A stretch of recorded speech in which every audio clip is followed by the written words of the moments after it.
Okie doke. We are now on to the sixth of our second 20 words in our 60-word test. Now, this is a very, very subtle use of the word. The word is cumbered. Cumbered. You think, well, that's interesting. Now, in the 1828 dictionary, and this is why it gets so subtle, there are 4 definitions for this. It's a verb. And what it shows is from top to bottom, so most used down to least used. This definition is going to be the 4th definition. Now look at the Bible.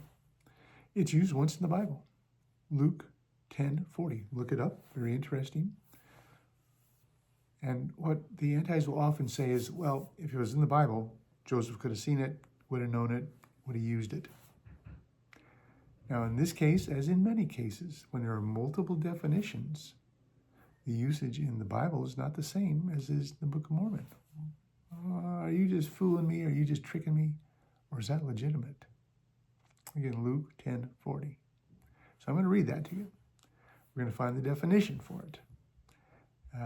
In fact, well, I'll get to that in just a little punchline in a minute here. So, Luke 10:40.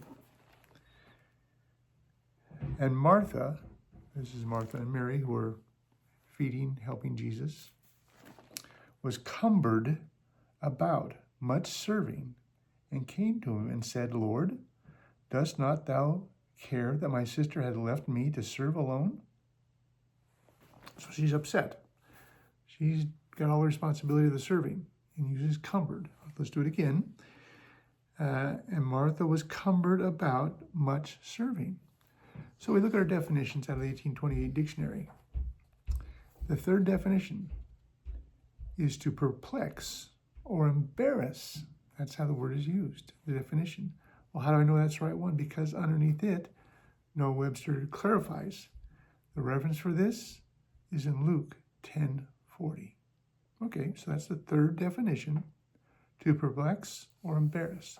So she felt like Mary left her to embarrass her, Martha, in front of Jesus. Now, this word is not used the same in the Book of Mormon, only once. So let's just look at it real quickly. So there's cumbered, not too tough. 93% of our people spelled it correctly. We had 30 people take this test. 93% is nice and high, pretty easy word. 17% though got the definition right. 17 is 5 people. So, how was it used in the Book of Mormon? And what does it mean? So, let's go to where it's at. That's in Jacob 5. And you may not be familiar with this, you may, but in Jacob 5, that is the allegory of the olive tree. 77 verses, the longest chapter in the Book of Mormon. Okay, used there. So what does cumbered use? So let's go to verse 44 in Jacob 5. And thou beheldest that I also cut down that which cumbered this spot of ground. So there is cumbered, that's how it's used. Well, how would you define that still? I mean, okay, we've read it. We kind of know this is about the garden. We have a master gardener. We have helpers. We have lots of things going on in this allegory. What would the definition of cumbered be there? Oh, one more time to see if you can get it. And thou beheldest that I also cut down that which was cumbered, this spot of ground. Okay, so this cumbering doesn't appear to be good because he's cutting it out. Well, I look at my definitions, and the 3rd definition, which was used in Luke 10:40, is not the one used here. In fact, it's the 4th definition, the last definition. So again, remember, all of these words in the 1828 dictionary, by their definition, when they have multiple definitions, they're using, well, this is the one that used the most, that's the one, and 2nd, 3rd, 4th, 5th, on down the road for as far as they go. The 4th definition, the last definition, the definition used least. Let's read it. To trouble, to be troublesome to cause trouble or obstruction, in as anything useless. And then in parentheses, Noah writes, Thus brambles cumber a garden or field.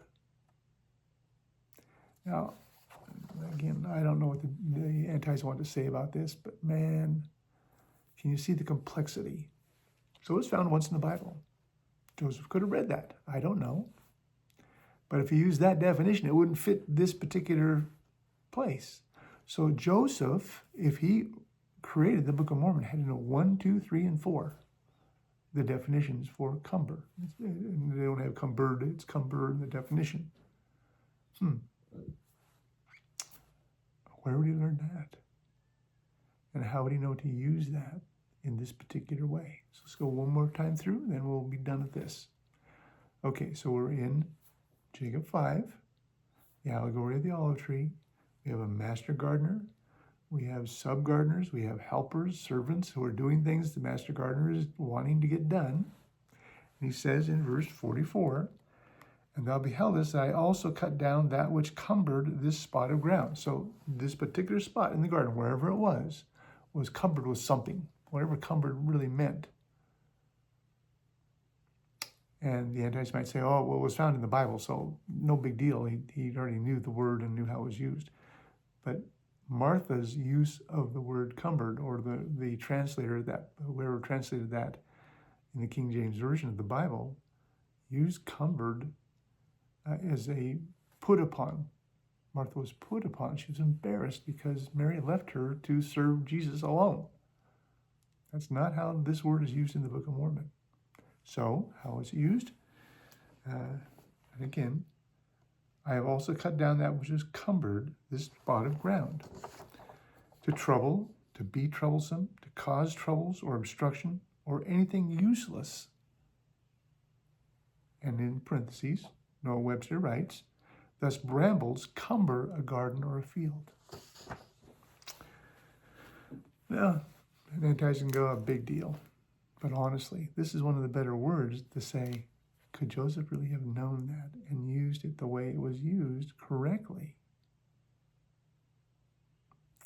I don't know. But my contention is you keep following. We are on 26 of 60 of 120.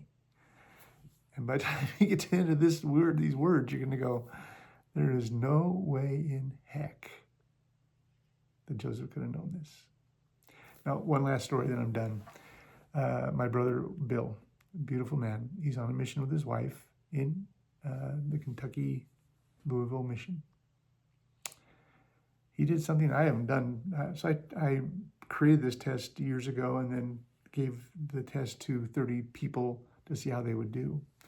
On his mission, Bill took all 60 words, went through each one. He wanted to mark it in his Book of Mormon and put the definition by the side. Got through all 60. Now, I grant you, Bill is like I am. He is a full-on member of the church, a saint, a beautiful man. He called me. He said, Ed, I went through this whole thing. I knew. And he took the test. Took it 2 years ago, 3 years ago, whenever I did the testing a long time ago. And he said, I didn't remember how difficult this was. There's no way that Joseph could be the author of the Book of Mormon based on the 60 words that you have given or are giving. Wait till you get to the 60 after that. And you antis can say, okay, whatever you want to say, but just wait. Just be patient with me.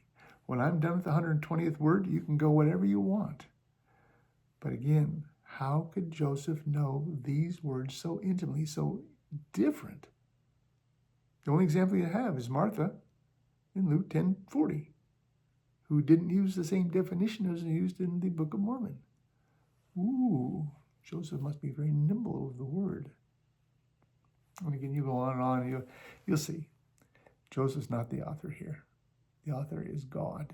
It is God-given, God translated, and meant for the betterment of man to draw him closer to Christ.